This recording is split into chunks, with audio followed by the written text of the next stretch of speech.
The Evangelical Holiness Academy is closing its doors and won't reopen next school year.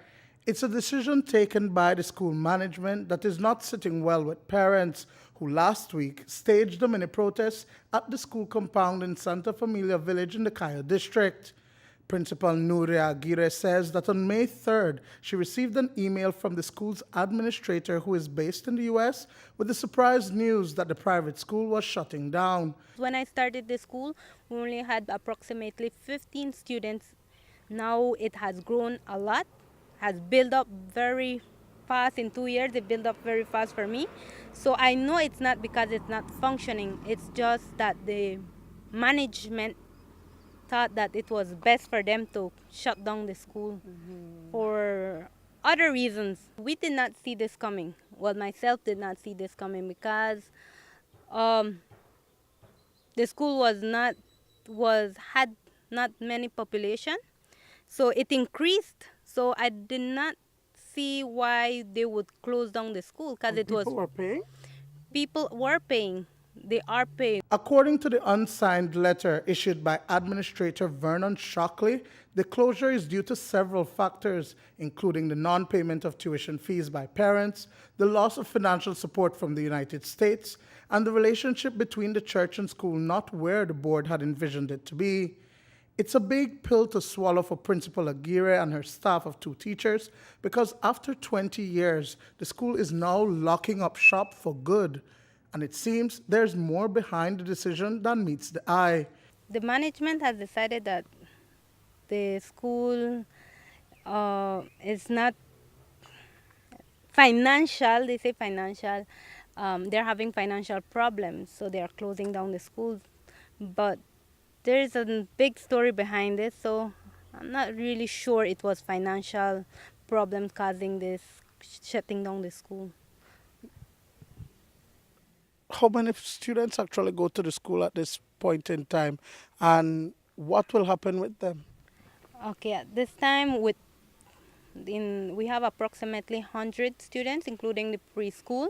So parents were concerned, but Ministry of Education has talked to us and told us that there is space for their children at the Santa Familia RC school. So we're working with that. We're making all necessary planning and for the students to be transferred to the other school to RC, Santa Familia RC school. What about your teachers? How many teachers do you guys have at the school? Yourself, what are you guys going to do? Okay, well, we have we have 4 teachers, including the preschool teacher.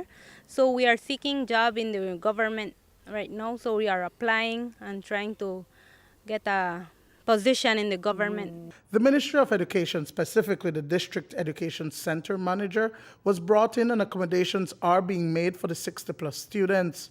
Parents have already begun the process of registering their children at the neighboring Bullet Tree Primary School or closer at the Santa Familia RC School. 2 weeks ago, a parent came over here and alarmed me about the stunning surprise that a school was closing.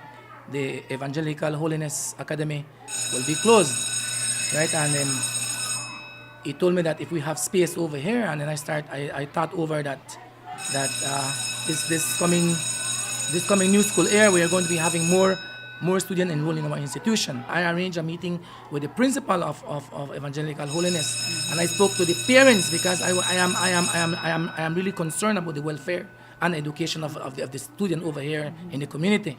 Right, and I told them that I will try my very best to accommodate them over here and see how we can get them to begin classes in September.